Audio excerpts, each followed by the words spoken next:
Hello, hello. It's my Immanuel Kant presentation by David Hume. Let's jump right into it. So, all of Kant. This is Kant's main theories. All of Kant's philosophies stem from his emphasis on the importance of a good will.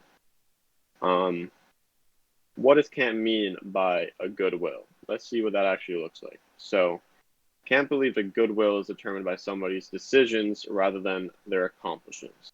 Um, Kant then simply puts it: a good will is good through its willing alone.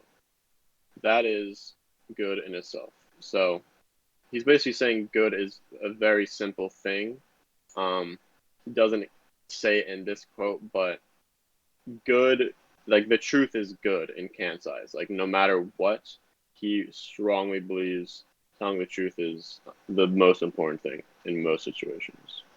And doing what's good for humanity as a whole, the world as a whole, rather than yourself. So, like I said, along with this, Kant believe truth is most important. In other words, no matter the situation, you must tell the truth. And this is my kind of take on on Kant's theory so far.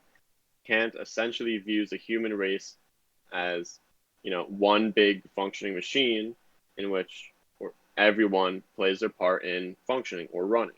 So the ones who help function the machine, aka doing good deeds, having a good will, etc. These are the people who will be rewarded in the afterlife, whether that's heaven, um, etc.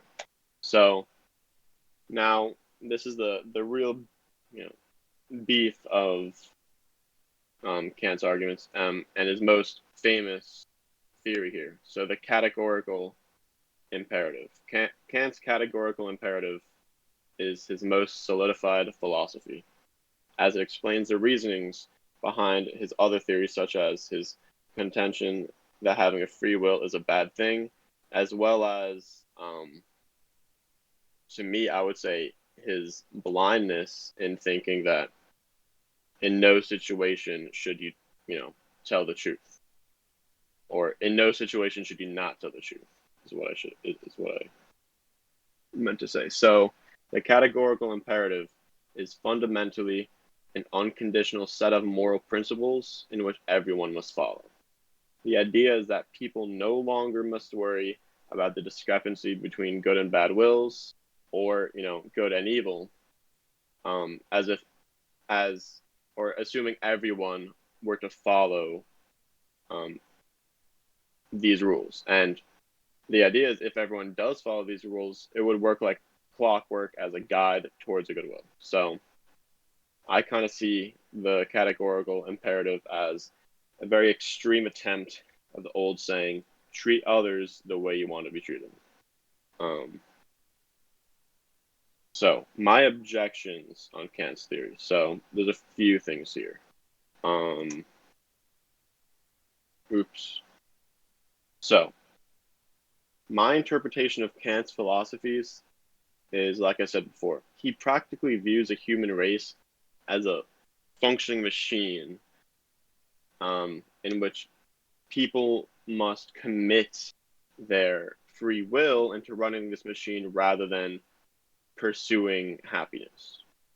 And then um, Immanuel Kant says, if we act autonomously, we cease to be instruments. And I mean, he literally says instruments here. Like, I don't know. That kind of seems like he's referring to people as parts of a machine, like really robotic stuff here. And I think Kant really where he fails to or I think he fails to like identify human beings as individuals. I understand he is seeing the bigger picture here, but um,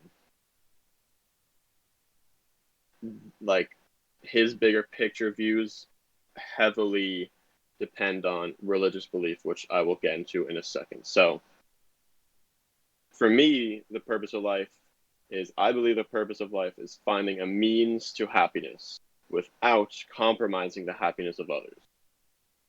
And obviously, the means of your happiness will vary depending on the person. Someone may be happy on their farm, making crops, um, selling to farmers markets, etc. You know, that's a positive thing and a low key thing to pursue. Another person, their idea of happiness is going to clubs, having lots of fun, parties, whatever. Um, but yeah, the big thing for me is not compromising the happiness of others. I think that's more mandatory than finding a means to your own happiness. And these things feed into each other because if you're not happy yourself, it's very hard to make other people happy, right? Like your happiness will leak on to other people. And if you're upset all the time, that will do the same. So, like I was saying before, a good amount of Kant's theories depend upon religious belief, which is what fuels his obsession with following a set of rules, um, such as not lying and stuff like that. Since these rules would supposedly, again, based on your religious belief, grant access to heaven upon death. So, yeah, um, those are my objections. Actually, there is one more that actually we'll get to that. We'll get to that. So, my philosophical questions, for whoever. So the first one is, what do you believe the purpose of life is? To pursue happiness or to pursue bettering the world? I think it's in the middle. I find that lots of these older philosophers with these I don't know, old school ideas, one may say, um, they tend to be very radical one side or another. I believe it's more balanced. I think it's more in the middle because I think both these things are very important. Pursuing your own happiness and bettering the world. It kind of goes back to this slide, how I believe finding a means to happiness is just as important as not compromising someone else's happiness. So I think there's definitely a balance. I don't think, I don't think, I mean, one would argue that one is more important than the other.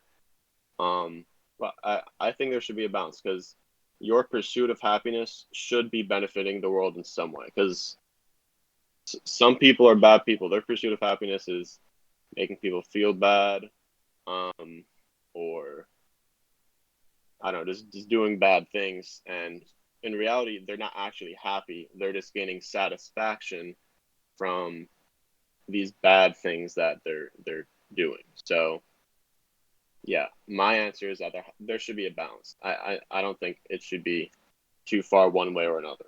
Um, because another thing is it's very, like I said earlier, it's very very hard to better the world when you yourself as an individual have lots of work to do. So number two, does the thought of not going to heaven influence your decisions? And for non-religious people, does the possibility of heaven have the same effect? So for me, um, I am not very religious. I, went to synagogue as a kid, had my bar mitzvah, grew up Jewish. But I was never really into the super religious aspect of it, like believing in God, heaven, all that. So I definitely have not thought about, okay, is this gonna affect whether I go to heaven or not, or something like that. But I would imagine it does on other people because just like getting into this conversation, um, like just the possibility of heaven really makes you think, like, should I be doing this? Because if heaven's real, I could get punished, later on. And I mean, I don't think that should be the reasoning behind people doing good things. I think the reasoning behind people doing good things is that you just want to be a good person. But so my answer to that would be no. That it has not really affected my decisions. So number three, assuming heaven exists in this scenario, is the way to get into heaven really by following a set of rules, or is it more than that? I believe that it's definitely more than that. Because like I said, if God just wanted like slaves to do his bidding, or not even to do his bidding, but to play his little game or whatever, like he would have slaves for himself, or something like I I don't think this is, I mean, just philosophically, I don't believe God is looking to, I don't know, play this little game with humans that I feel like everyone is really, set on, or that lots of religious people are set on. Like lots of, like I feel like, you know, for a lack of a better term, I feel like he has better things to do than to wonder about just a couple humans. Whether it's lying about something or whatever. I mean, I could be wrong. I have absolutely no idea. But in my mind, I would assume that. So for the last question that we have, is the good of the scenario? I actually kind of misworded this, so bear with me. So what I'm trying to say here is, if the good of the scenario relies on you lying about something, um, would you condone lying? So obviously the situation or the scenario that we've gone over so many times in class, Nazis knock on your door right before World War II or during it, right? They're saying, you got any Jews upstairs? Say I do. I'm personally, and I think lots of other people, I think they are going with their free will and their free judgment rather than, a set of rules. And they are going to lie to those Nazis saying we do not have any Jews in our attic. I think I'm definitely saying that. I think lots of other people will, and I think a huge um thing about a huge benefit of lying in these instances is, okay, I'm not lying to like a good person. I'm lying to evil. Like I'm trying to deceive evil. So this goes into another absolutely other philosophical question saying, okay, well, if you're deceiving evil, does that make you evil yourself? Um, I believe it does not, because you would not be in the situation. You would not have to deceive anyone if these evil people did not put you in this situation in the first place. So that's how I view it. Kant Kant views it as the opposite. He's basically saying lying is the worst thing you could do, like literally. And I think since they were definitely more religious back then, his reasoning is, okay, you don't have to lie to evil because God will take care of evil. But I mean, nowadays, I think all humans take evil into their own hands when it comes to having a strong military.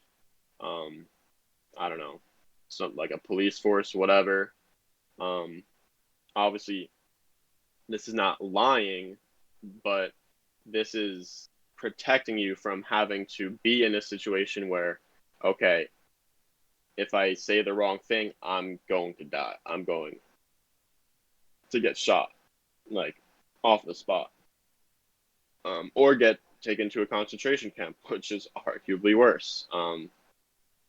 So it's just such a hard debate, like being in that situation. But I think the big thing here is you don't or you do want to lie to evil. You want to deceive evil, um, especially when you're not in some sort of leverage situation to rehabilitate evil.